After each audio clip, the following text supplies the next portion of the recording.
Il n'a pas commencé au même moment partout, mais il est parti pour durer.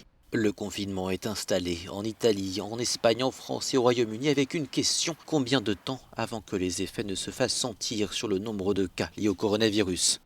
L'Europe recense plus de 2 tiers des victimes dans le monde. Le bilan s'est particulièrement alourdi mercredi en Espagne, qui compte plus de 4000 morts. C'est plus que la Chine.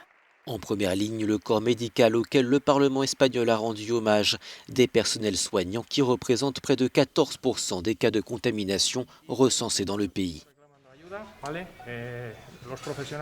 Nous continuons à demander de l'aide. Les professionnels qui sont ici, les spécialistes, le personnel technique, tous donnent ce qu'ils peuvent. Nous souffrons beaucoup de cette situation. Nous continuons d'exiger que les autorités nous aident car nous en avons besoin.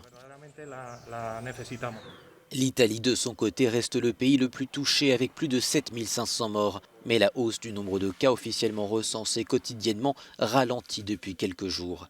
Une source d'espoir qui, pour l'heure, n'enlève rien au poids qui pèse sur les structures sanitaires.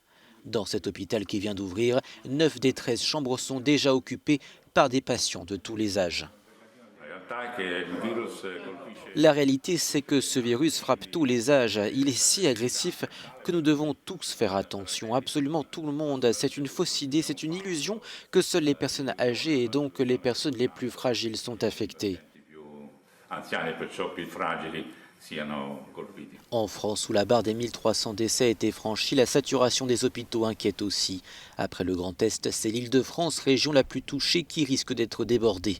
Une situation d'extrême urgence qui a poussé le président Macron à annoncer un plan d'investissement dans les hôpitaux à l'issue de la crise, ce que les personnels soignants réclamaient depuis des mois.